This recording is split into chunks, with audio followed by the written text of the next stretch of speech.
salaamaaleykum mbokk yi ñu leen nuyu ku nekk turam ak santam di gërëm Aïssata Ndiaye bi nekkoon fii équipe bi suba ba léegi di waxtaan ak yéen li soxal réew mi xam ngeen ne bi mbas mi duggee ci réew mi ba léegi fépp la mbas bi laal njeexital bi am partout réew yëpp yaa ngi xool naka lañ ci mun a génne yenn stratégie la ñu mettre en place pour génn ci surtout li nga xamante ne kay jéegaani ci réew mi nag Sénégal dañoo constaté que lu bëri jógee bitim réew ci xamante ne day dugg ci xamante ne mooy suñu lekk dañ koy génne maanaam indi ko bitim réew moo tax tey ñu indi ñaari kàngam fii ci studio waxtaan ak ñoom kii di Fallou Sarr di directeur de relations extérieures ITA ñëpp xam nañ ko mu institut technologie alimentaire nekk tamit ak Ibrahima Athie muy directeur de recherche IPAR te mooy spécialisation mooy chaîne de valeur maanaam bu ñu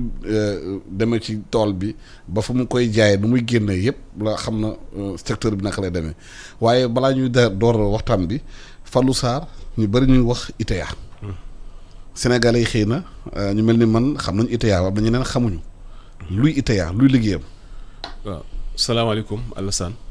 maa ngi lay sant di la gërëm ci invitation bi di profito di nuyu ñëpp ñi nga xam ne ñi ngi liggéey ci seen groupe di nuyu également seen auditeurs yi nga xam ne ñi ngi ci biir Sénégal nekk bitim réew di am mbégte bu baax pour ñëw tey waxtaan ak yow waxtaan ak ñi ñuy déglu ci lii nga xam ne nii mooy thème bu am solo mooy waxtaane ci nan la ñuy def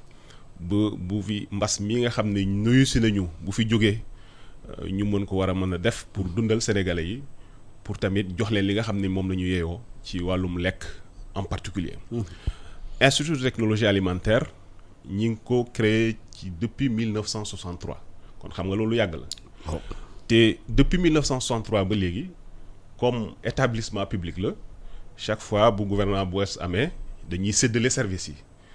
mais il est arrivé rarement que institut de technologie alimentaire ñu yóbbu ko feneen fudul ministère de l'industrie kon day mel ni rek ñi ko créé muy autorités yi li ñu amoon ci seen biir bopp mooy ITA dafa war a nekk kuréel gu war a taxaw ngir jàppale réewum Sénégal ci li ñu naan industrialisation xam nga bu ñu nee industrialisation da nga soxla matière première da nga soxla ay nit ñoo xam ne ñoom ñooy liggéey da nga soxla xaalis boo war a investir mais surtout da nga soxla technologie ak innovation wàllum technologie ak innovation nag loolu mooy waru institut de technologie alimentaire et particulièrement ci domaine bi ñu naan agroalimentaire mooy wàllum mbéy ak warum lekk boobaak léegi am na lu bëri lu ñu ci def technologie yooyu ak innovation yi tamit tey servir na la création wala développement de beaucoup d'industries du ma tudd kenn parce que bëgguma publicité mais tey bu ñu yëlee ci wàllum farine am na ñu bëri ñu fi nekk tey ay industries yoo xam ne ñu ngi ci wàll boobu ci technologie ak innovation yu ITA mettre au point ci la ñu sukkandiku ba doxal li ñu doxal tey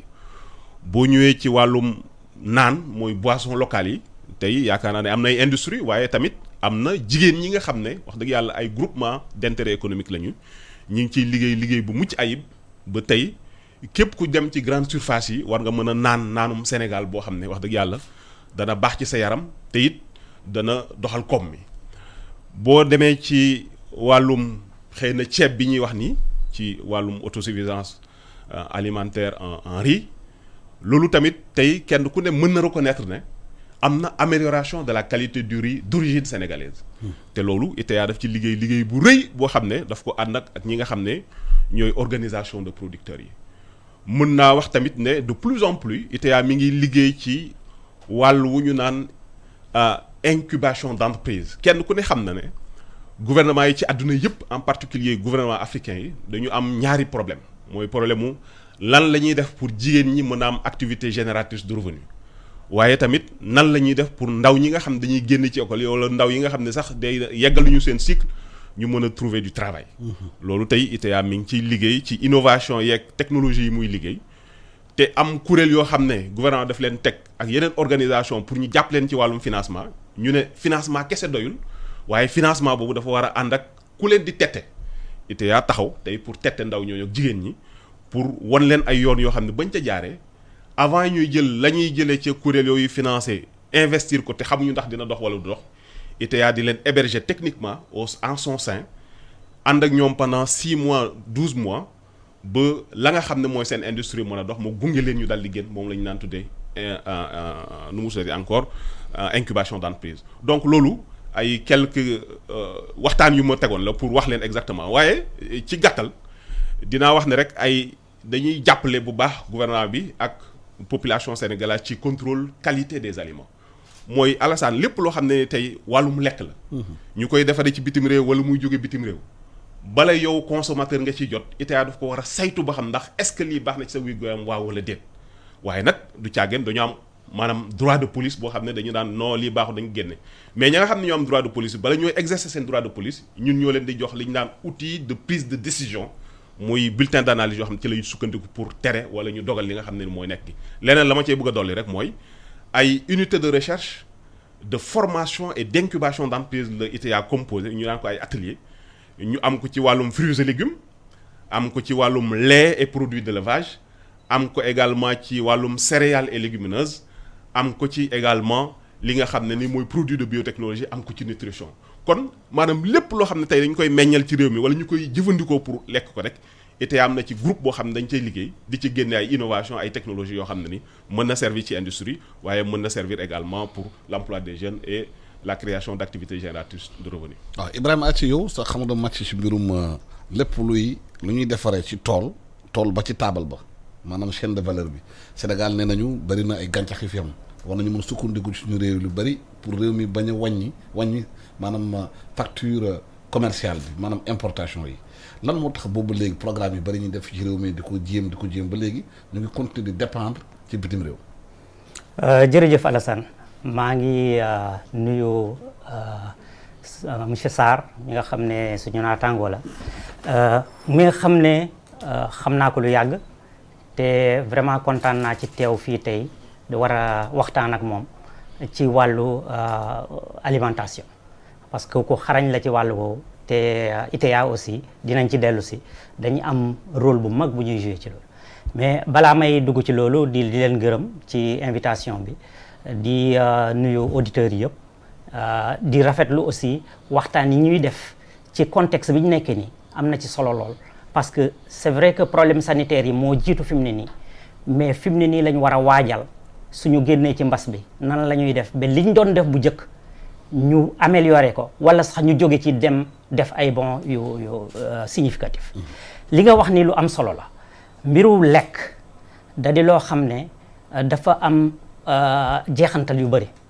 Sarr wax na ci tuuti am na jeexantal ci wàllu dundin doomi aadama am na jeexantal ci wàllu wér-gu-yaram am na jeexantal ci wàllu koom am na jeexantal ci wàllu emploi moo tax dafa am solo boo xam ne dañ ko war a toppatoo bu baax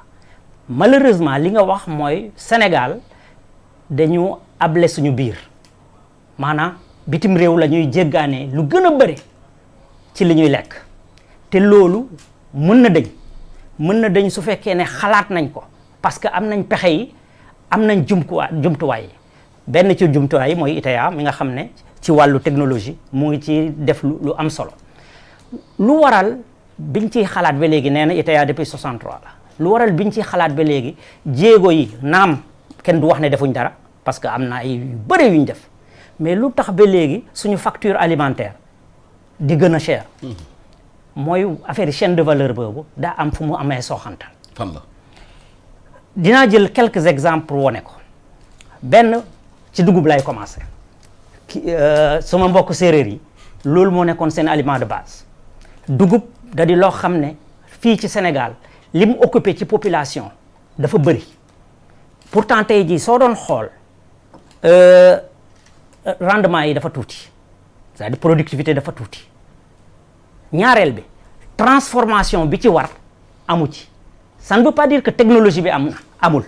na bu baax parce que xalaat nañ ko seet nañ lañ koy defee gëstu nañ ci lu bëri xam nañ nu ñuy defee araw xam nañ nu ñuy suusalee loolu yëpp def nañ ko mais li war pour ñu dem à l'échelle politique bi war ñu def ko pour ñu dem à l'échelle moom moo xaw a sooxe tey jii daa am loo xam ne dañ ko seetluwul mooy suñ population dafay évoluer dañuy urbaniser wu xam nga tolloon nañ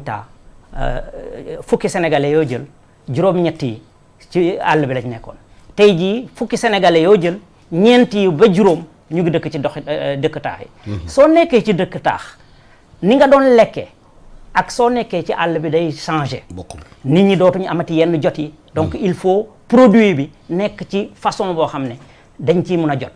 munoo xëy nekk ci taax yi ne da ngay soq wol defar cere doog ko mun a lekk. li ngay bëgg mooy dem ci boutique bi fekk fa cere bi jënd ko. nan la ñuy def ba cere ji soo ko bëggee jënd dem ci boutique bi jënd ko loolu mooy problème bi gën a am solo boo xam ne waroon nañ ko xalaat. te xalaat boobu xalaat chaîne de valeur la war a doon maanaam da nga war a xalaat ki koy béy nan nga koy fexe ba su ko béyee mu am rendement yu baax mën cee gën ñaareel bi suñ ko béyee fan lañ koy jaayee ban industrie moo koy transformer wax na dëgg jigéen ñi am na ñu ci xarañ ci nan lañ leen di jàppale ba ñu mun di am dugub boo xam ne dafa mucc ayib parce que lu ñuy dugal ci industrie da war na doon qualité boobu nan lañ mën a def ba mu yegg foofu loolu politique la laaj suñ ko transformer nan la ñuy fexe ba mu yegg ci boutique yi nga xam ne ku ko soxla di nga ko mën a jënd loolu aussi dafa laaj politique loolu lan la wundu mooy ci wàllu politique warul doon ministère de l'agriculture warul doon ministère de l'industrie warul doon ministère du commerce ñëpp ñoo war a lëkkaloo taxawal lu ñuy ooyee politique alimentaire boobu nan la mooy ñun lan lañ bëgg a lekk ñun ñëpp war nañ ci waxtaan ba d'accord ci lan lañ bëgg a lekk parce que am na ay aspect culturel ci suñuy changer aussi am na nu ñu mën a bëgg a changer loolu suñu mbokk ñi nekk ci santé am nañ ci wàll parce que xam nañ ci wàllu santé soo lekkee yan mooy jeexantal bi suñu mbokk yi nekk ci nutrition am nañ ci wàll donc ñun ñëpp ngay dajale rëdd yoon wi soo rëddee yoon wi nag ba pare nga jël nag koom def ci gannaaw parce que ñii li ñuy liggéey pour que mu mën a am jeexantal mën a am doole il faut ñu am financement donc nga financer la recherche agricole mais aussi recherche agroalimentaire mooy ITAYA nga financer le conseil mooy ñi nga xam ne dañuy gunge béykat yi soo leen financer ñoom comme ça ñu mun a xarañ def qualité soo paree loolu nga def régulation nag parce que soo régulé wul dina am ay sénégalais yoo xam ne ñoom tamit li leen intéressé rek mooy xaalis dañuy dem uti fële loo xam ne baaxul wala qualité bi demeewul noonu nga xam ne moo gën a yomb xam na ne ñenn ñu néew doole li gën a yomb la ñuy seet donc ñooñu suñ ñëwee dugal ko ci réew mi mais nit ñi ci loolu la ñu koy te kon système bee du fonctionner donc xalaat bu li ñuy wax holistique nga xam ne da nga ciy boole ñëpp loolu moom moo mën a tax ba mbir mi réglé wu te li ma wax ci mbiru dugub mun naa ko wax ci wàllu ñebbe mun naa ko wax na léegi ci wàllu produit horticole yi tey jii ñoom gëstu nañ lu bëri ci lépp loo xam ne ci jus la ay bisaab ak yooyu am na nuñ doon doxale tey jii boisson yi nga xam ne sax baaxul ci suñu wér-gu-yaram dinañ ko wàññi te ni parce que sénégalais yi bëgg nañ bisaab bëgg nañ di tax bëgg nañ màdd jus yi laay wax mais jus yooyu am na nuñ ko doon defee stabiliser nañ ko dinañ ci dellu ci certainement mais dinañ ko mën a produire à large échelle nga xam ne nguur gi soo amee manifestation loolu lay commandé du commandé yeneen façon boisson yi yéen ñii nga xam ne yéen a ngi ci Dakar nekk ci yenn kuréel yi aussi su ngeen amee soxla yooyu ngeen di commandé parce que day fekk mu disponible prix bi wàññeeku parce que suñ ko produire à large échelle day wàññi prix bi te vertu bi mu am mooy day yokk emploi parce que tey jii suñu marché bi développé woo nit ñi bëri di jënd industrie bi dina développé wu te su may wax industrie souvent nit ñi dañuy xalaat usines yu mag déedéet les petites et moyennes entreprises nu ñu gën a bëree emploi yi di gën a bëri mais petites et moyennes entreprises yi suñu bëree koom-koom bi day wàcc ci béykat bi parce que foofu la ñuy jëlee matière première mais loolu yëpp pour mu am il faut que qualité bi am te pour qualité am il faut que ñu former nit ñi donc te am nañ fi exemple yu bëri tey suñu duggee ci waxtaan bi ci wàllu ceeb bi wax na ko man liggéey naa ci parce que nekkoon naa responsable chaîne de valeur riz fii au nord et au sud donc xam naa ci lu xaw am solo am na lu fi am li manqué mooy dem à l'échelle li manqué mooy état bi intégré ko jiital financé ko et puis teg politique boo xam ne dina ko doxal. loolu suñ ko defee dinañ ci def. waaw yéen a ngi liggéey ci maanaam ci ay produits yu bëri am na campagne yu bëri defoon fi Sénégal consommer sénégalais ak yooyu nit ñi lu ñuy lekk lu ñuy béyee fi ci réew mi waaye boobu ba léegi dafa mel ni politique boobu doxut te li mu ko waxee nguur gi il faut mu am financement ñu fi dugal. waaye est-ce que privé yi seen bopp am na benn système bi xam nga da nga si intéressé pour ñu investir seen xaalis wóor la bu ñu investir daañu gagné dara. Alassane wax nga wax ju am solo mais yaakaar naa ne réew tamit dafa am kenn ku nekk sa responsabilité te yenn saa yi day baax ci ku nekk nga xool li nga xam ne nii du ëmb sa intérêt kese mais day ëmb intérêt yi ña ëpp ci réew ma mais tey ku ne xam na ne bu ñu naan secteur privé du Sénégal li ci ëpp ay commerçant la ñu dem jënd jaay yor sa benn doom ak sa benn jërbaat sa benn cantine xam nga loolu moo gën a néew tey song wàllum industrie moo xam ne da ngay jël ay téeméeri nit mais pourtant ci réew mi li ci gën mooy tey ubbi loolu ba nga xam ne wax dëgg yàlla di nga mën a jël ay nit kon yaakaar naa ne ni ko sëñ Aaj doon waxee sànq loolu mooy wax ji mooy le sénégalais lui-même il faut que ñu xam ne réew mi du waa bitim réew ñoom ñooy ñëw defaral ñu ko mais sénégalais yi ci seen bopp ñu war a jël seeni responsabilité pour jublu ci liy tabax réew mi gouvernement naam am na ay responsabilité mooy tout ce qui est régulation tout ce qui est xëy na defar ay anam yoo xam ne ci wàllum yoon ak wàllum loi pour yombal wàllum fiscalité bi xam nga foofu tamit dama ci taxaw tuuti. mooy tey bu ñu bëggee def la promotion du consommé local ñu ne ma man sama cere bi boo ko defaree fii ci Sénégal marocain bi defaree cereem fële ci Maroc bu ñu ñëwee di jaay moom la muy fay ci wàllum taxe man moom laa war a fay man mi nekk ci réew mi mais man dimbaliwuñu réew mi. kon Alassane yaakaar naa ne loolu rek la fiscalité tout simplement aujourd'hui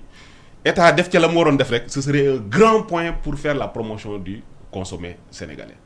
leneen la ca des mooy tamit nit ñi consommateurs yi xam nga yow xam nga ko man xam naa ko génération buñ la ñu boo xam ne li ci bëgg li ëpp ci nit ñi mooy kam forom la ñu bëgg maanaam muy jógee bitim réew dem na ba ci dàll yi ñuy sol dem na yére yi ñuy sol dem na ba ci li ñuy lekk complexe bi exactement loolu tamit loolu du wàllum gouvernement du wàllum nit ñi seen bopp ñu war a jël seen i responsabilité. waaw mais loolu tamit liggéey la ci xel yi. exactement ci xol yi ci gouvernement am na ci kii mais il faut que nit ñi tamit Alassane. ci kër yi ak ci xol yi ak ci lu wër li ngay wax. moo tax man damaa gëm ne li ñuy wax yëpp dafa am loo xam ne xëy na daxaguñ ko te dañ ko war a doxal bu pare mooy réew boo ko jëlee ñu naan laa le taux d'analphabétisme dafa jéggi plus de 50% Alassane. boo nee da ngay développer réew moomu. sa yéene ngay wax waaye nag dina difficile. foo jàngal nit ñi il faut nit ñu jàngal leen yee leen ba ñu xam bu ñu xàmmee parce que yow li lay dal ak man li may dal ak ñeneen ñi nga xam ne nii xëy na mooy sama rak yi nga xam tey xëy na jógee Caaroy dem Sandaga pour jaay mais yow ñun ñaar ñu ñuy gisee ak moom ni muy gisee bokkul. kon nag il faut que ñu investir ci li nga xam ne ni mooy wàllum éducation waaye bu ma ñëwaatee ci question bi nga xam ne moom nga may laaj bu ñu bëggee tey promouvoir le consommé sénégalais. wax naa ko sànq. chaîne de valeur wax na ko muy acteur yëpp kenn ku ne da nga war a def la nga xam ne moom mooy sa responsabilité nga jël ko wàllum gëstu mi wax dëgg yàlla muy ISRA mi nga xam ne moo yor wàllum production doon na wax sànq ne xëy na rendement yi mi ngi néew ci dugub mais il faut reconnaître que quand même depuis ñu amee le programme WAP am na quand même de nouvelles variétés yoo xam ne ISRA mettre na ko au point yoo xam ne wax dëgg yàlla seen productivité yokku na bu ñu jëlaatee le même programme WAP bi nga xam ne Banque mondiale moom moo ko financé woon avec le gouvernement du Sénégal mais ci wàllum innovation ak technologie li ci ITA développé lu am solo la tamit ANCAR bi nga xam ne moo yor wàllum jël li ISRA génne ITA génne ko pour ñu lawal ko yóbbu ko ci producteurs yi ak transformateurs yi ñoom tamit am na lu ñu def waaye il faut reconnaître quand même que am na jéego yu bëree yu des mooy il faut que gouvernement bi tamit jàpp ne gëstu ak siiwal résultat yi gëstu bokk na ci li nga xam ne nii moom mooy indi émergence boo jëlee réew asiatique yi nga jël les BRICS de façon générale mais seen développement mi ngi jaare ci recherche et développement kon recherche et développement boobu tey bu ñu bëggee faire émerger le Sénégal faw ñu investir ci def ci ay koppar yu takku parce que wax dëgg yàlla américain ba buy def recherche am mi ngi koy def ci problématique u États-Unis yu Amérique indien ba wala asiatique ba de façon générale buy def ay gëstoom mi ngi koy def ci problématique maanaam jafe-jafe yi ñuy am ci seenam réew wala ci seen i gox moom lañ koy defee kon bu ñu jàppee ne ñooñu war nañoo gëstoo pare ñun ñu jël ñëw pour consommer dañuy nax suñu bopp mënul nekk parce que du adapté wu par rapport à nos réalités kon faw tey gouvernement bi jël ci koppar yi nga xam ne ni moom lay natt par at ñu jël ci au moins 1% financer la recherche et l'extension au niveau de la recherche bu ko defee résultat yi nga xam ne moom mooy génn ci wàllum gëstu bi ñu mën koo jëfandikoo leneen la mooy def li ñu naan éducation nutritionnelle et éducation alimentaire il faut que tey Alassane ci école yi nit ñuy defee éducation civique di ko defee éducation morale ñuy def éducation alimentaire xale bu ndaw bi xëy na ñun peut-être ñu jàll mais xale yi ñu jàngal leen ne nu ñu lekkee tey dugub nga ndekkee fonde dem école moo gën nga ndekkee fuuf mburu dem école. jàng la ne bu heure bi jotee nga lekk fonde wala nga lekk lacciri wala leneen moom moo gën lekk leneen loolu bu ñu ko dugalee ci bopp xale bi parents yi accompagner ci kër ga yaakaar naa ne coppite dina am parce que comme on dit en français l'hirondelle ne fait pas le printemps mais il faut un groupe d'hirondelles pour faire le printemps. kon loolu leneen la loo xam ne jàpp naa ne bu ko gouvernement initié mën na indi ay résultats fii ak 10 ans fii ak 15 ans fii ak 20 ans te am na ñu ko commencé xam nga mairie de Dakar doon nañ fi def le lait à l'école ñun ñu proposer ne leen mën nañu sax dem plus loin que le lait à l'école parce que ce lait il est importé. Ouais, c'est ça le problème. nañu leen def petit déjeuner à l'école et kenn ci suñuy nattango copier woon concept bi au niveau d'une commune ànd ak maire ba di def petit déjeuner à l'école di indi fondé mais nit ñi gis nañu résultat yi kon exemple boobu ma joxe tey bu ñu ko lawaloon ci biir Sénégal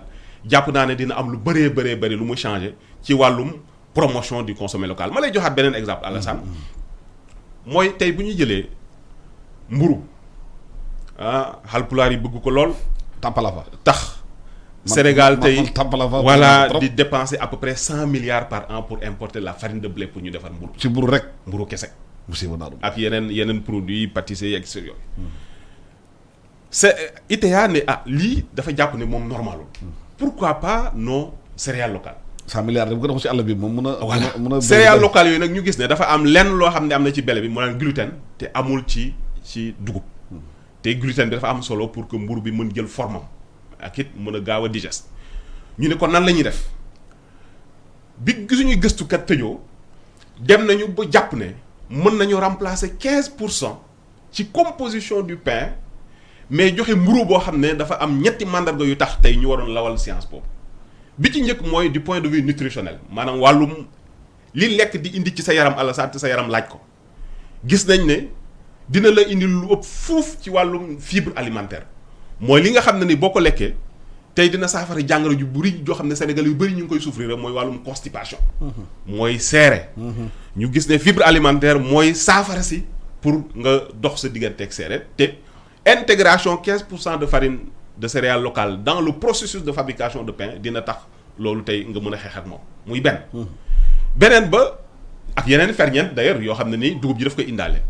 mais beneen ba mooy surtout du point de vue conservation de la fraîcheur mooy mburu bi gis nañ ne bu génnee ci four bi nga jël ko indi ko sa kër boo toogee ba boo ko indee 7 heures jëm 10 heures balaa midi daanaka forme bi kenn waxatu day wow wala mu mel noo xam ne en tout cas bala nga koo lekkaat foog nga dugal ko four pour génnewaat ko mën koo lekk mais ñu gis ne bi ñuy defaree ak 15% d'incorporation de farine céréale locale dina garder fraîcheur am lu ëpp ñetti yoon li nga xam ne nii 100% blé bi da koy garder fraîcheur am muy ñaareelu mandarga intérêt beneen ba nag mooy wàllum koom ñu gis ne 15% de remplacement des céréales locales ci processus de fabrication des pains et des produits pâtissiers mais Alassane 15% de 100 milliards c'est 15 milliards 15 milliards tey par an yaakaar naa ne bu ñu ko delloowaatoon ci béykat yi delloowaat ko ci wàllu gëstukat yi tey loolu déjà mën a nekk point de départ pour ñu def la promotion du consommé local kon loolu benn exemple la tout simplement pour walla ne du xalaat yi moo manqué mais xëy na organisation bi ak itam jublu gi ñu war a jublu ci loolu moom moo tax rek booba xëy na booba ak léegi ñu mel ne ñuy tâtonner waaye li war a defar lépp mi ngi fi nañ ko organiser rek incha allah te wane volonté bi bu ko defee incha allah loolu war a mën a dox te ci technique boobu ma lay wax noonu ba ñu ko génnee ci benn projet dans notre plan de communication nous avons offert un petit déjeuner au conseil des ministres ñu mos produit nañu lii fu ngeen ko defaree ñu ne ko fii ñoo ko defar yan ñoo ko defar waaw ñu ne exactement ñu ne ITA ñoo ko defar ànd koo kuréelu béykat bi ñu naan Asprodep te defu ci dara ñoom boobu léegi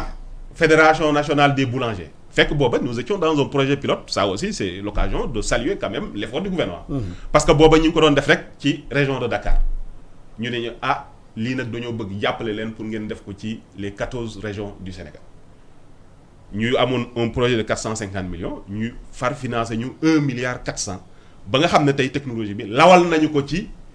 dëkk yi Sénégal yépp bu am na ci boulangerie yoo xam ne ñu ngi koy pratiquer boulangerie yi du ma joxee tur waaye fii ci Dakar rek am na ci ñoo xam ne tey lekkatuñu 100% blé bi ñi ngi lekk 85-15 bi kon loolu bu ñuy bëree li ñu koy def te it mu war a bañ a nekk loo xam ne dañu koy def rek après delluwaat fa ñu nekk. mais lan moo tax lawluñu ko ci réew mi yépp parce que Sénégal yëpp léegi bu kër bu nekk boo fa demee fekk mburu boobu. moom laa lay wax dama ne tey boulanger yi am nañu technologie bi ñu ci ëpp waaye dañuy dellu soit ci li monsieur Adji li mu doon wax. mooy le problème également des matières premières. xam nga tey dugub bu ñu koy béy la gën a tax mooy defar cere defar laax et cetera le surplus souvent moom la ñuy jël bu dugal ko dans le circuit de la transformation pour mën a servir li dem ci comme boulangerie bi li dem ci def li nga xam ne mooy produit yi nga xam ne dañu koy yóbbu bitim réew. kon yaakaar naa ne il faut que ñu yokk li nga xam ne mooy production céréalière yi waaye gën a jàppale également le secteur de la transformation pour que aujourd'hui ñu mën a def la promotion du sucre te beneen tey may profité di ci waxaale pour ñi nga xam dañoo nekk dans le monde du business bi ñu defaree technologie bi muy jël 15% boole ko 85% de farine de blé pour mën a defar pain bi. ñu dem di contrôler ci boulangerie yi nga xam dañu ko doon appliquer dem na ci benn boulangerie Halpulaar boo xam ne waa ji bi ñu ko ne defal 85-15 dafa jël 100 kilos de farine de blé jël 15% de farine de céréales dugal kon xam nga déjà mi ngi trompé wu ci composition bi. kon tey business a ngi nii ci meunier yi. képp koo xam ne tey war nga mën a ubbi filière boo xam ne day defar une farine prête à l'emploi avec 85-15 yaakaar naa ne loolu business bu am solo la boo xam ne di nga mën a permettre tey boulanger yi ñu am fu ñuy jëlee seen farine comme ni ñuy amee 100% blé daal di def promotion de ce type de pain nga xam ne avantage la nekk ci sénégalais yi ak sénégalaises yi. docteur Adji lan moo tax réew mi am lii yëpp am gàncax war nga dundal boppam ñuy démarrer politique xamante ne soo déggee wax 100 milliards d'importation de blé nga dégg 60 milliards d'importation de lait la lay àlla ko mu wax sànq mooy lait bi xamante ne dañ koy importer alors que béykat yi ñu ngi ci sàmmkat yi ñu ngi ci àll bi bu ñu amee soow ba pare dañ koy tuur. ma yokk ci 200 milliards importation de riz donc. lépp si ba naru lay la voilà loolu li tax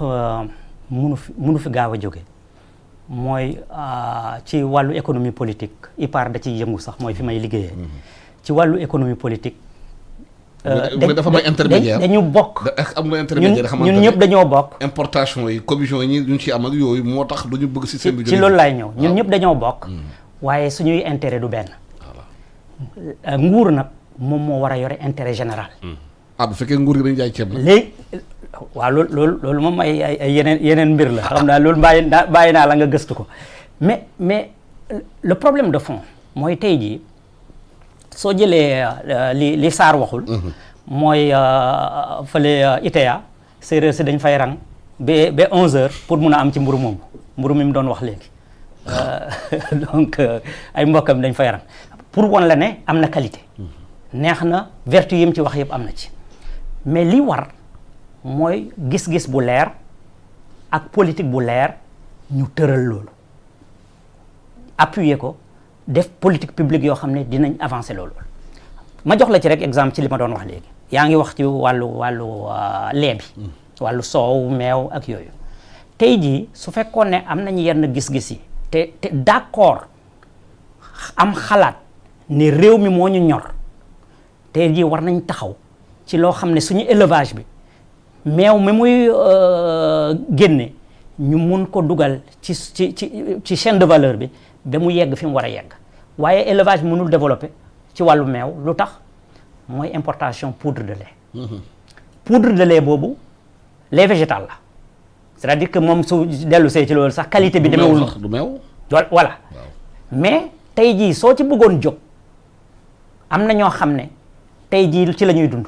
groupe bu ndaw nga xam ne xaalis bu bëre lañ ci am. mais nañu béy ñoom. mu ngi doon wax sànq mbiru ma ne mu ngi doon wax sànq problème fiscalité am na benn ndaw bu dëkk fii Sénégal bu tudd Bagoré Bathily ay at la taxawal entreprise ne moom entreprise am day liggéey ak sàmm yi di dem di fa jël meew di ñëw di ko transformer di ko jaay mais fiscalité moo ko xaw a rey parce que liñ ko doon taxé duñ ko taxé ñi nga xam ne dañuy importer nga xam ne saak rek lañ yore di importer wala am nañ industrie sax am nañ usine mais usine bi li ñuy def lu yomb la mooy importer poudre bi ñëw defar ko. emballage bi. jaay ko. mais lan moo tax ci loolu puisque bu ñu naan réew mi mbas mi tax na dañu war a toog xalaataat lu tax réew mi président ak ñu mu àndal tey waruñu toog xalaataat taxe yooyu permettre industrie locale bi développé wu ñu bañ di enrichir ay importateurs rek. justement dafa bëri ay wàll benn wàll bi mooy. lu ñu bokk yëpp nañ ko pencoo nañ ko waxtaane tey jii mbas mi war na tax ba vraiment ñu waxtaane ci lan lañ bëgg a lekk encore une fois qu'est-ce que nous voulons manger suñu d'accord ci loolu yan pexe la ñuy def ba li ñuy lekk ñun ñu béyal ko suñu bopp transformer ko suñu bopp nourrir ci suñuy famille. créer emploi xale yi dem ci àll bi dem béy. exactement même xale yi suñ demul sax parce que am na ay xale yu nekk ci àll bi di béy c'est-à-dire que même su xale yi demul am na ñu nekk ci àll bi di béy. waaw xale yàlla yaa ngi Dakar mais daw nañ Dakar yor seen saret yi nekk ci Dakar. waaw li tax ñu ñëw loolu aussi problème productivité la xam nga su fekkee ne yow yore saret fii dawal ko. moo ëpp njarteel dem béy mais da ngay kii ñun gëstu nañ ci am na ay at ñu def ci gëstu yu am solo yu wone ne ñëpp ñu nekk ci bassin arachidier xale yi dañuy quitter ñëw mais soo demee delta xale yi duñ ñëw xale yi foofu la ñuy toog parce que mën nañ béy jëriñu ci yore ci seen famille dund ci am ci koom donc suñ nee agriculture amul xaalis day fekk façon agriculture bi moo amul xaalis mais suñu jàppalee agriculture mën nañ ci dund mais il faut mu am cette réflexion chaîne de valeur nga xam ne li ñuy béy dinañ jàppale béykat yi mais aussi dinañ fexe ba éduquer leen ba ñu def qualité mais aussi dinañ fexe ba ñuy transformer ñu def politique de transformation boo xam ne matière première yi dinañ ko mën a am su matière première yi ñëwee nga xam ne technologie bi war am na léegi nag nga xool marché bi parce que loolu yëpp soo ko defee te réguler woo marché bi aussi du jàll. parce que tey jii soo bàyyee ñaari nit ñett ñu dem importer loo xam ne mais munoo tere kenn dem jënd. ñu béy fii duñu gis seen bopp. donc loolu aussi daf ci am solo c'est politique globale la. boo xam ne suñu réew mi man maa ngi ci yow njiitu réew mi parce que moom moo ci gën a moo tey jii am na benn période ñu naan ay fondek yooyu lay ndekkee mais loolu war nañu may mu woote ñu taxawal politique boo xam ne day boole ministères yi yëpp. nga xam ne benn jublu laay lañ am du ñu am politique agricole fii politique industrielle politique commerciale yoo xam ne dañuy contradictoire ma jox la juste un exemple am na benn moment agriculture jël xaalis bu bëri def ko ci mbéy mi ne dañuy kii pour ceeb pour produire ceeb bu bëri mais au même moment ministre du commerce jóg dem Inde pour négocier ji pour ñu importer ceeb boo xam ne prix bi dafa néew mais ñaari yooyu àndul te pourtant benn gouvernement bi la donc xalaat bi dafa war a doon benn mais aussi cohérence bi dafa war a am cohérence dañ ci war a boole aussi population yi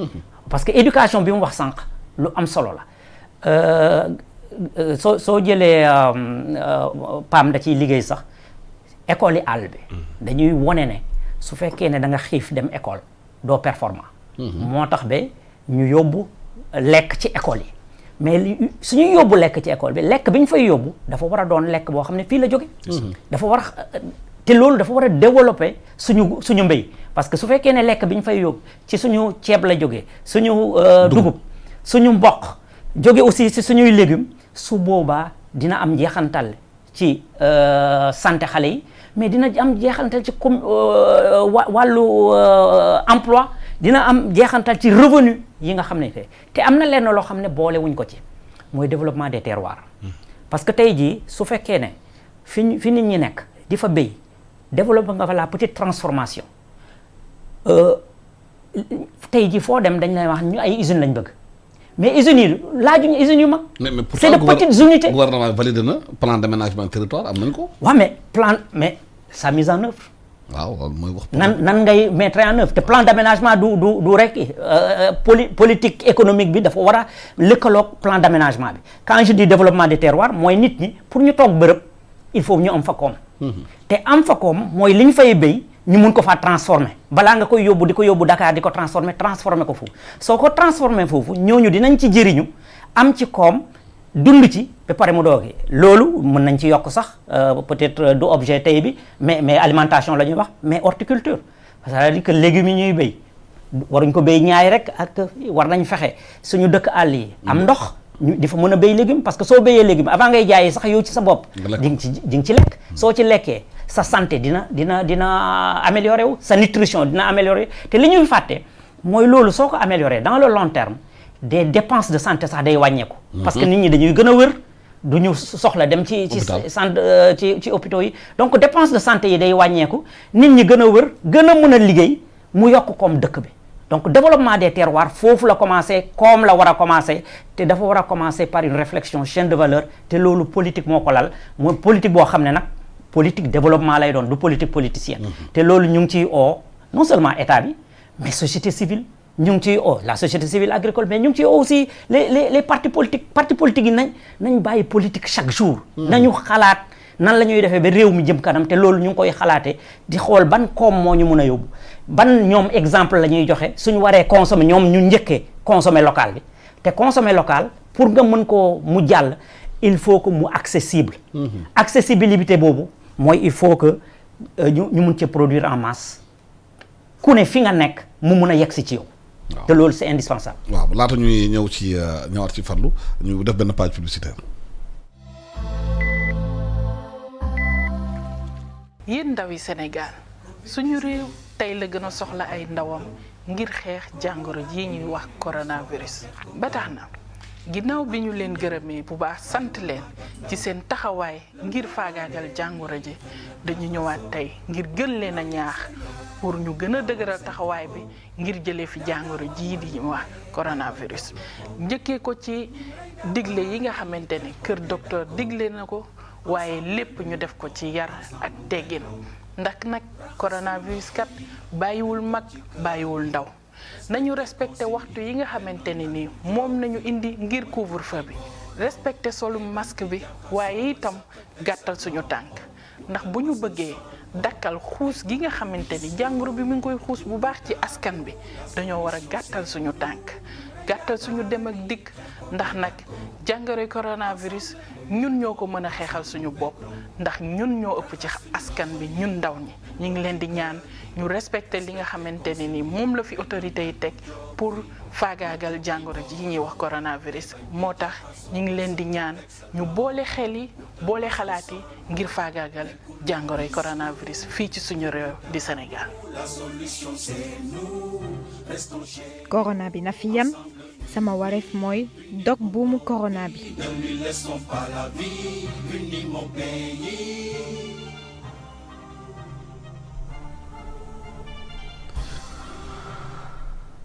jërëjëf ci waxtaan bi ñëwaat fi ci studio bi fekkaat fii Ibrahima Athie xamante ne moom chercheur la IPAR la liggéey te tamit spécialiste de chaîne de valeur la ak Fallou Sarr nekk ITA Fallou Sarr amoon na benn moment ITA dafa doon defar li ñuy wax le ceebu jën bu mboq. lan moo tax ceebu jën boobu amul doole ci réew mi ba mu remplacer importation yi parce que mbas bi mu xewee nit ñëpp dañu tiit Inde mooy indi fi ceeb.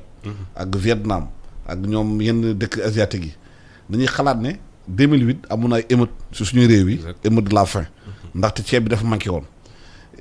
pandémie bi ñu dugg ci bu feebar bi continuer ndax muñ continuer ba léegi mu ngi rey nit ñu bëri ci àdduna yi ñooñu bu ñu tëjee seen frontière bu moytulee fii émeute na fi am absolument ndax sénégalais yi ceeb importé bi mooy seen wàll alors que yéen liggéey ngeen ci xamante ne mën nañ jël maanaam mboq bi daf ko ceeb exact Alassane li nga wax lu am solo la yaakaar naa ne mbas mi day beneen jéye joo xam ne ñëwal na Sénégal mais du jéye ji njëkk ci Sénégal te jéye ju fi mos a ñëw rek kenn ku nekk ci secteur ba nga nekk la nga ca war a def nga ko ci 2008 boobu nga koy wax yaakaar naa ne ITA liggéey na lu rëy ci wàllum valorisation des produits locaux nga xam ne tey bu ñuy jëlee ci ni ñuy lekk de façon moderne muy commencer ko ci entrée bu ci plat de résistance bu yegg si ci dessert lépp mën nañ ko def ak nos produits locaux wax naa la sànq wàllum boisson mais mën naa la wax la même chose également pour les légumes nga xam ne tey wax dëgg yàlla il faut reconnaître que tey productivité bi ñu am ci légumes li ñuy exporter sax wane na ko ci fruits également kon li ci des rek mooy organiser ko ba nit ñi di lekk li nga xam ne moom la ñuy meññale fii wàllum ceeb nga xam ne dina jafe lool pour ñu xaajale ko ak sénégalais ITA dafa gëstu ne muy ceebu jën muy ceebu yàpp muy ceebu ganaar muy maafe boo xam ne dañ ko defaree aussi à base de ceeb lépp mën nañ ko defee ci suñu céréales locales yi li ngay wax sànq mooy mboq jën wala mboq yàpp wala mboq ganaar wala mboq maafe ni ñu ko waxee ci mboq mi noonu lañ ko mën a waxee ci dugub ji noonu lañ ko mën a waxee ci foño bi kon loolu yëpp am na mais encore une fois ñun li ñu mën mooy gëstu teg ci table bi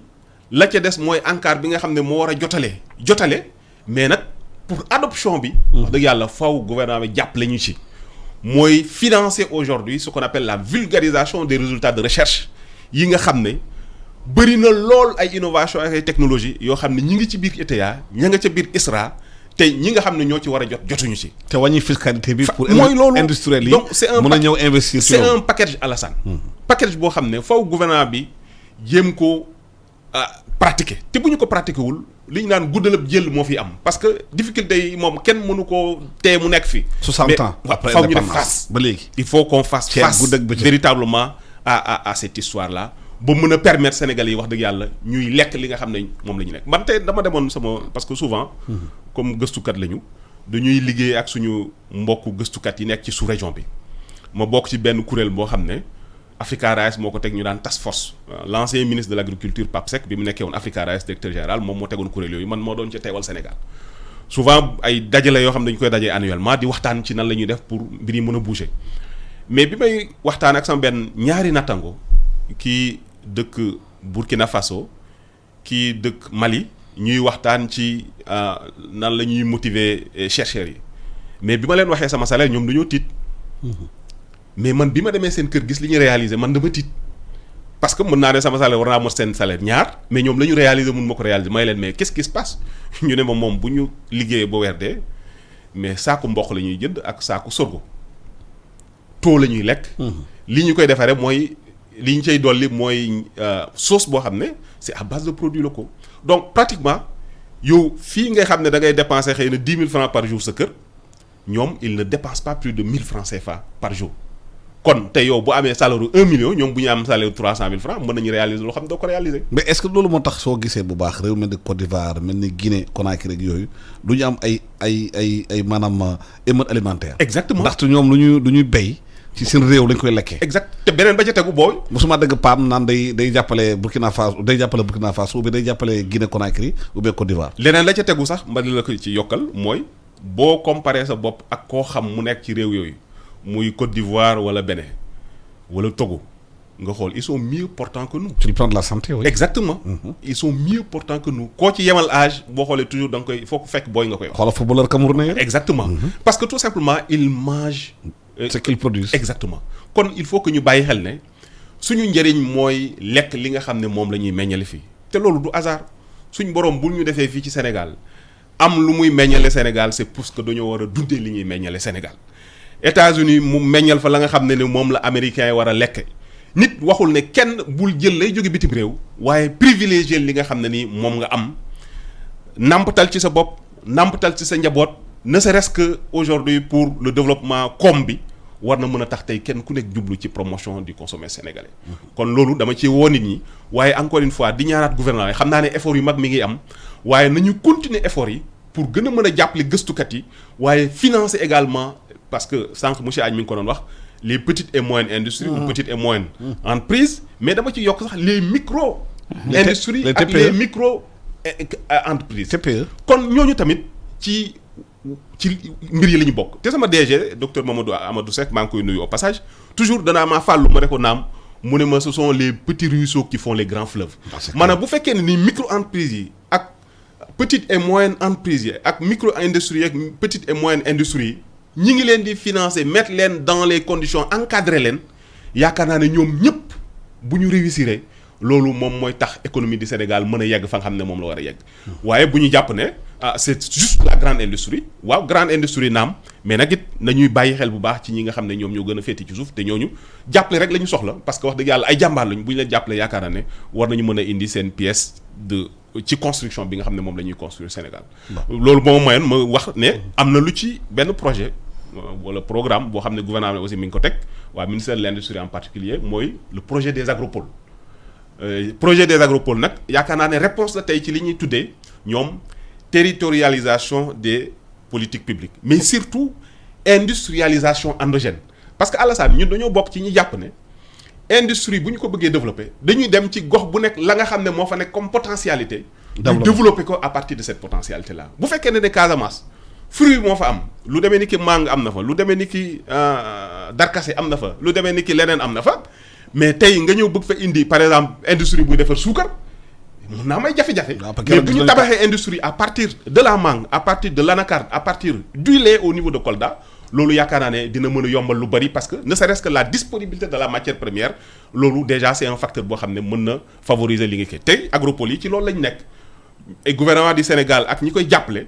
am ñetti agropole yoo xam ne ñu ngi ko bëgg a tabax ci réew mi benn bi sax avancé na lool mooy agropole sud bi dajale les régions administratives de Casamance de Sédhiou ak de Kolda ci télé bi benn exactement te loolu jàpp naa ne bu fekkee ne ni wax dëgg yàlla toppee nañu ko ni ñu ko waxee ci kayit yi changement mën na am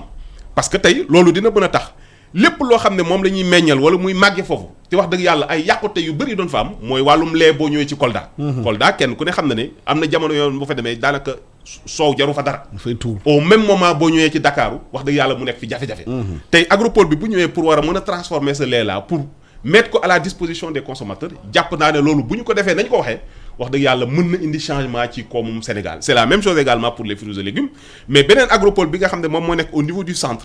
dajale pratiquement les régions du bassin arachidier war a yënguti ci céréales locales yi wala yënguti également ci l'arachide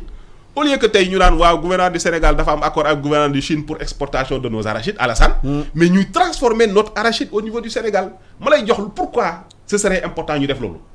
mooy dëwlin yi dafa am ay catégories ci lan ci seen ñemewaay tàngaay dëwlin yi yépp tey bi ci gën a ñeme tàngaay wala bokk na ci gën a ñeme tàngaay mooy dëwlin bi jóge ci gerte te ñun boo jëlee li monsieur Adj doon wax sànq mooy sociologiquement ñun suñu togg day yàgg Alassane tey sa soxna bu commencé togg ceebu jën midi lay fare wala 13h muy ñeent jàpp juróomi waxtu yoo xam ne yaa ngi tàngal dëwlin bi muy dem ay 120 degrés mais dëwlin boobu bu résister wu mu résistante à la chaleur mais Alassane day jur li ñu naan radicaux libres les radicaux libres souvent c'est cancérigène te tey yow boo demee ci marché bi mais néew na nga mën a xàmmee dëwlin bi ngay jënd ban façon dëwlin la dañ la naan huile végétale quel végétal est-ce que dëwlinu niim la est-ce que dëwlinu tabanaani la est-ce que dëwlinu leneen la mënuñu koo xam te liñ ci xam gëstu ko ci mooy dëwlin yooyu yi ci ëpp ñemewuñu tàngaay au-delà de 70 degrés dëwlin yooyu day commencer transformer wu joxe ay radicaux libres kon dangereux pour la santé kon nous avons tout intérêt à transformer notre arachide localement ne serait-ce que pour créer des emplois mais tamit mën a permettre à nos populations ñu am accès à la meilleure des huiles du monde qui est l'huile d'arachide nga xam ne ñun ni ñuy toggee sax dafa méngoo ak xëy na yàlla séddee ñu tey Sénégal bokk ci les plus gros producteurs d'arachide pour man c'est pas un hasard xëy na dafa méngaloo ak ñun suñu tradition climat ak lu ñuy lekk exactement ba nga xam ne suñu jigéen ñi lu ñu yàgg togg boobu du am jeexital bu négatif ci suñu qualité huile kon ne serait-ce que ça yaakaar naa ne njëriñ la tey ñu def promotion de l'industrialisation de la transformation de l'arachide pour mën a jàppale filière boobu moo am beneen agropole boo xam ne aussi gouvernement dina ko def ci wàllu noor jàppale wax dëgg yàlla ñi nekk ci ceeb bi jàppale également ñi nekk ci horticulture comme la tomate ak produits yi nga xam ne dañu koy développer yépp ci ñaay yi loolu ñett yooyu daal jàpp naa ne bu ñu ko defee politique industrielle lu Sénégal war na mën changer Sénégalais yi dinañ gis seen bopp ci li nga xam ne nii moom mooy industrialisation te Alassane la ca tegu mooy agropole yooyu ña nga xam ne ñoom la ñu fay héberger la ca ëpp ay micro petite et moyenne industrie lay doon de transformation mais également de tous les métiers qui sont autour de la transformation qu'il s'agit des équipements qu'il s'agit des autres services de commercialisation wala d'intermédiation yoo xam ne dinañu mën jàppale ñooñu ba wax dëgg yàlla la fay génne mën a servir d'abord le marché local mais le marché sous-régional ak le marché international. mais loolu dafa laaj une politique industrielle claire mais réew mi dañu mel ni xamuñu fu ñu teg suñu tànk ci industrie bi taf yëngal bi da ci bëri lan la ñuy war a def pour rectifier politique industrielle bi na ñuy mën a investir ci industrie te réew mi wàññi tamit taxes yi ba homme d'affaires yi tamit ñeme dem investir. waaw li nga wax nii lu am solo la ci wàllu industrialisation loolu li mu wax ci agropole yi lu am solo la loo xam ne jubluwaay bu am solo la lenn rek laa ciy yokk mooy bu ñu fàttee jigéen ñi ci politique boobu ndax lu leer la que Sénégal foo yëkkati transformation la petite transformation jigéen ñi ñoo ci nekk te soo amee réew genn wàllu réew bi nekk ay jigéen te ñu gën a néew doole te yëngu ci mbir da nga leen di war a ji jàppale donc di leen di tette donc politique industrielle bi ñu war a taxawal muy même agropole yooyu répertorier maanaam xale jigéen yëpp war nañ ci boole jigéen ñi nga xam ne ñu ngi ciy yëngu ñoo xam ne ñu bëri sax formé nañ leen déjà ñu ngi ciy yëngu parce que suñu leen jàppalewul souvent problème yi ñuy am mooy problème de productivité wala problème de rentabilité. mooy produit bi dinañ ko mën a def mu xarañ dina mën a mais comme matière première bi parfois du accessible parfois li ñuy produire du bëri donc prix bi ñuy génne day dekk prix bu kawe nit ñi duñ ko mën a donc loolu dafa laaj de réflexion foofu la ñu war a xalaatee aussi ci politique fiscale bi ko war a lal ak politique d'incitation bi war a lal loolu parce que lii yëpp pour mu am il faut que secteur privé bi dugg ci te secteur privé risque da di loo xam ne lu am solo la ci moom nan la ñuy gérer risque mooy état parfois moom moo war a jël risque ni muy jëlee risque mooy su xamee ne lii am na solo mooy dafay taxawal li ñuy wax pilote mooy loo xam ne pexe bu ndaw la ñu fexe indi ci quelques personnes secteur privé ne leen lii de pour defar ko téeméer la laaj man état dinaa ci dugal juróom fukk yow ñëwal dugal ci juróom fukk ñu essayé ma jàppale la suñ dugalee juróom fukk at mi ren ëllëg yow di nga indi juróom-ñaar fukk année bi ci tegu nga indi juróom-ñeent fukk suñu defee ñetti at mu leer la ne c'est rentable man ma génnee ci suma loxo yow nga continuer parce que yow li nga ciy wut mooy xaalis ngay wut waaye man état li ma bëgg mooy koom bi law emploi am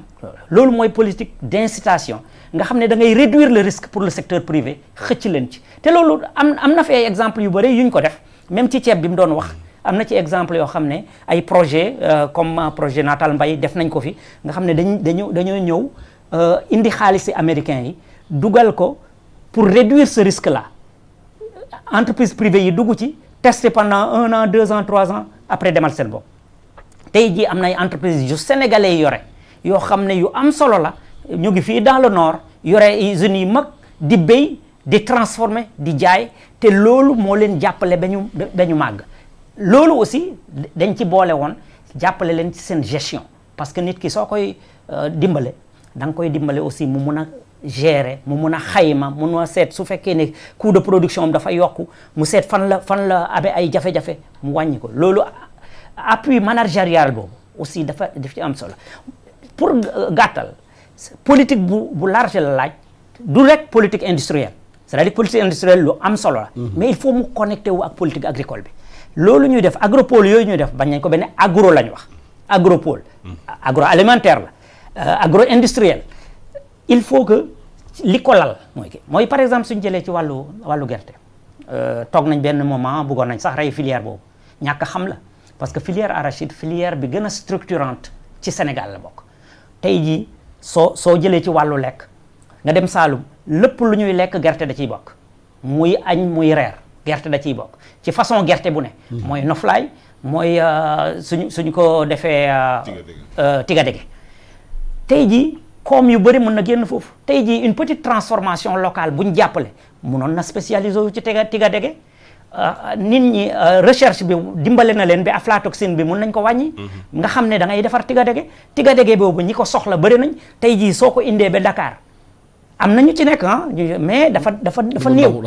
mais suñu leen jàppalee ba gën a dëgëral filière boobu mais filière tigadege bi dina développé wu beneen filière mooy filière noflaay soo bëggee tey togg mbaxal mais noflaay boobu nga soxla pour nga mën koo def il faut nga am ko loolu mën nañ ko defar aussi te jigéen ñi ñoo ci yëngu ñu jàppale leen nga doog a ñëw ci diwlin système agropole bi day exclure acteurs yu bëri genre coxeur lay def mbirum coxeur lay nekk non niñ ko tëralee man ci sama xalaat mën na baax parce que quand même ñi nekk ci gannaaw ONUDI moo leen di jàppale ONUDI moo leen di jàppale am nañ xereñ ci wàllu développement industriel jafe-jafe yi kay mooy est-ce que globalement politique bi yëpp politique industrielle bi yëpp dina lëkkaloog yeneen politique bi parce que politique industrielle bi dafa war a ànd ak politique commerciale dafa war a ànd ak politique agricole dafa ànd ak politique nutritionnelle dafa war a ànd ak politique de santé yooyu yëpp ñoo war a lëkkaloo su dul loolu su fekkee ne rek dañu du am cohérence te su amul cohérence du sotti parce que après produit yi fay génn marché ba lañ jëm suñu jarul entreprise bi day fayit su fayitee expérience bi yam foofu donc xalaat bi bu am solo la mooy agropole bi nekk au sud nga xam ne ñu ngi ci ak agropole bi nekk au centre ñu ngi ci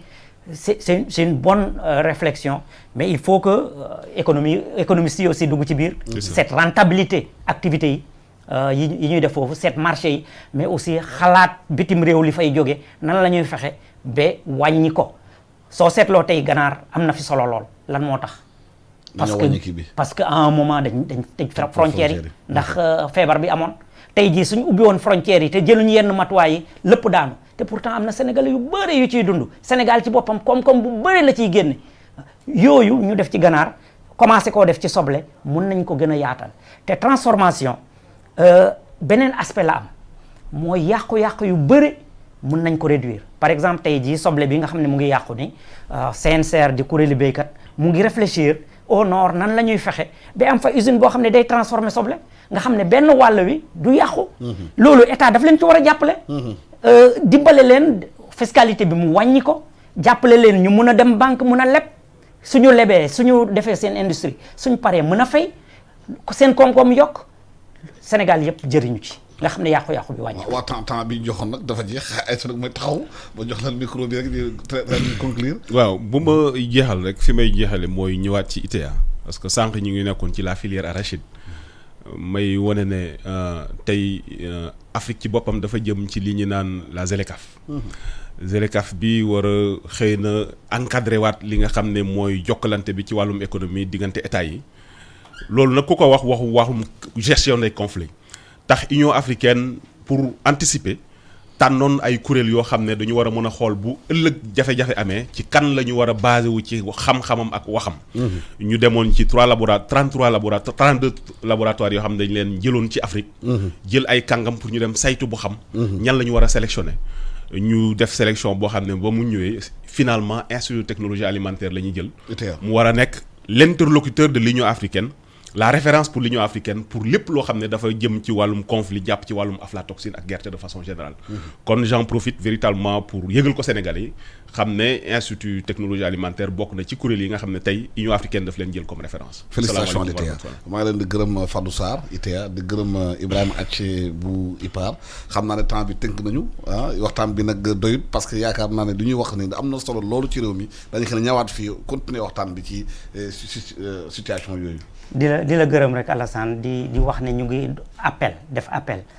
IPAR pare na pour nguur gi ak béykat yi ñëpp ñu toog réfléchir ci politique alimentaire mun a jëmal réew mi kanam. jërëjëf maa ngi gërëm Birane Cissé équipe bi ma accompagné.